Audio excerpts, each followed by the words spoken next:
Bienvenidos de regreso a Biblia y Teología con el Dr. Larry Trotter. Esperemos disfruten el siguiente episodio.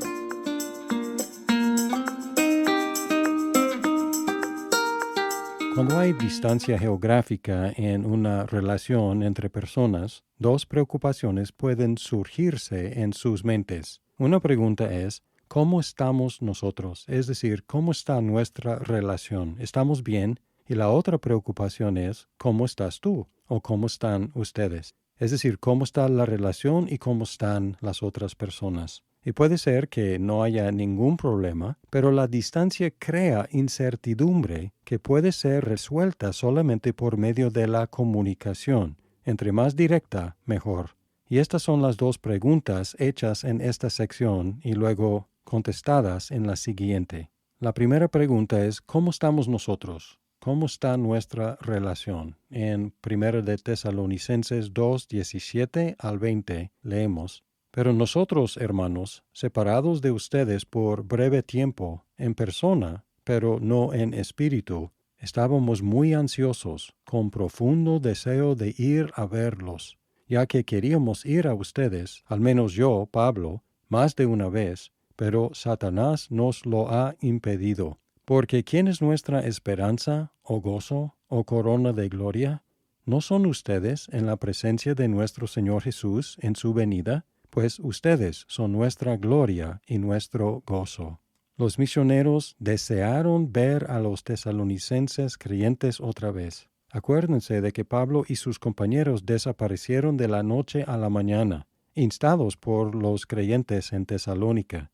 Y aunque no hay evidencia de que los creyentes tesalonicenses estuvieran criticando a Pablo y a sus compañeros, no había manera de saber, seguramente, sin comunicación. Los misioneros expresaron su gran deseo de verlos y Pablo enfatizó su deseo personal de verlos. Él dice, yo una y otra vez quise ir a verlos.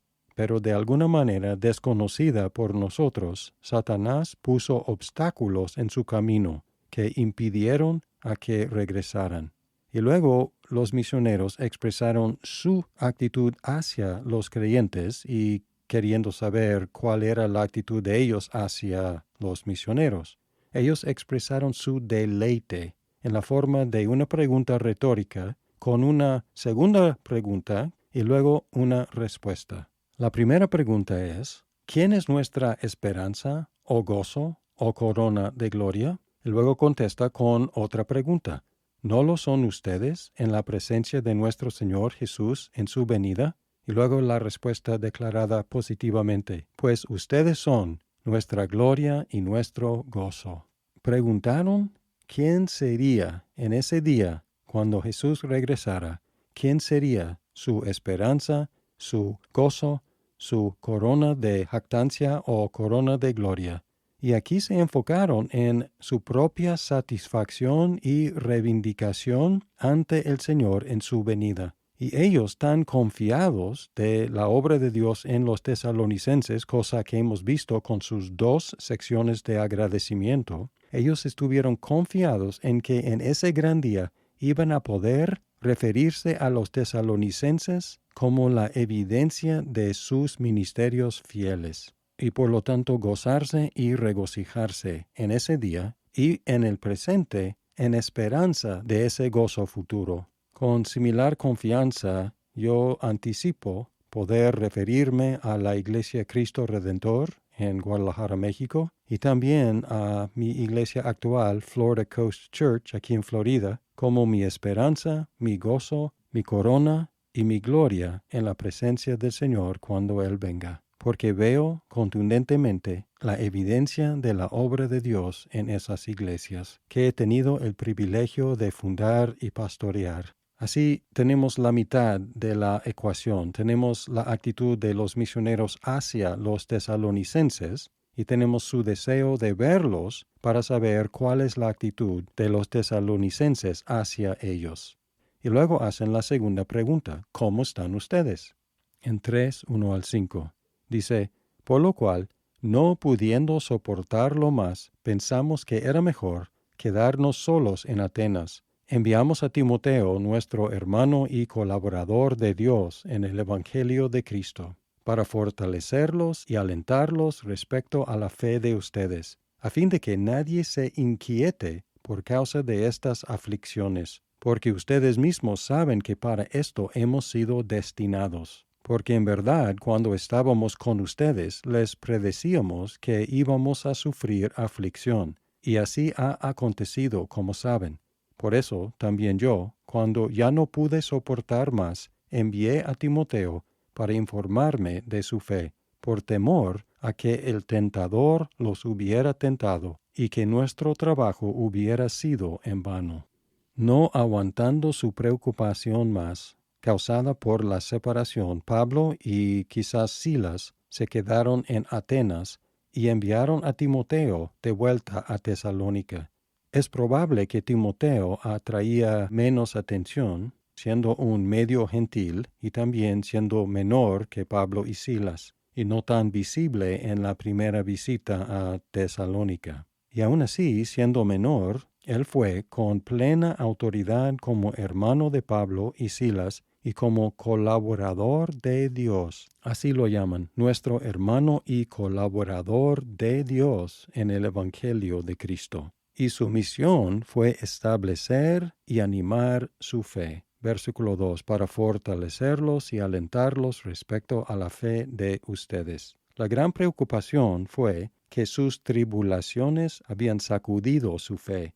En el 3, a fin de que nadie se inquiete por causa de estas aflicciones. Y aquí los misioneros les recordaron de su enseñanza estando con ellos. Acuérdense que la iglesia nació en sufrimiento. Y aquí les recuerdan diciendo porque ustedes mismos saben que para esto hemos sido destinados. Esto es normal para los cristianos. Y hacen referencia a su enseñanza anterior, dicen en el 4, porque en verdad cuando estábamos con ustedes les predecíamos que íbamos a sufrir aflicción, y así ha acontecido, como saben, enfatizando que nada fuera de lugar, todo normal para la vida cristiana.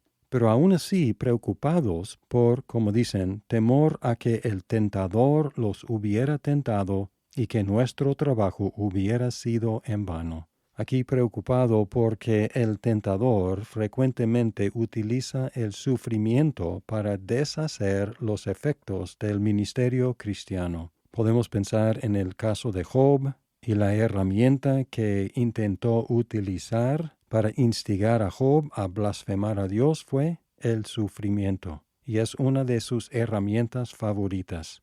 Y por eso los misioneros preguntando, ¿cómo están ustedes? Sabemos que están sufriendo, les decíamos que iban a sufrir, pero en el momento del sufrir, ¿cómo están ustedes? ¿Cómo está su fe? Por eso enviamos a Timoteo, para que les anime, para que les fortalezca en su fe, y para que nos traiga de vuelta un reporte de su fe, para que podamos saber cómo están ustedes. Pensando en esta técnica de Satanás, el tentador, podemos observar que es una herramienta favorita suya, pero muchas veces es contraproducente. A veces tiene éxito, por eso la preocupación de los misioneros. A veces el sufrimiento sí debilita la fe de los cristianos, pero en muchos otros casos fortalece su fe. Y en el siguiente episodio vamos a ver cuál efecto tuvo en los tesalonicenses.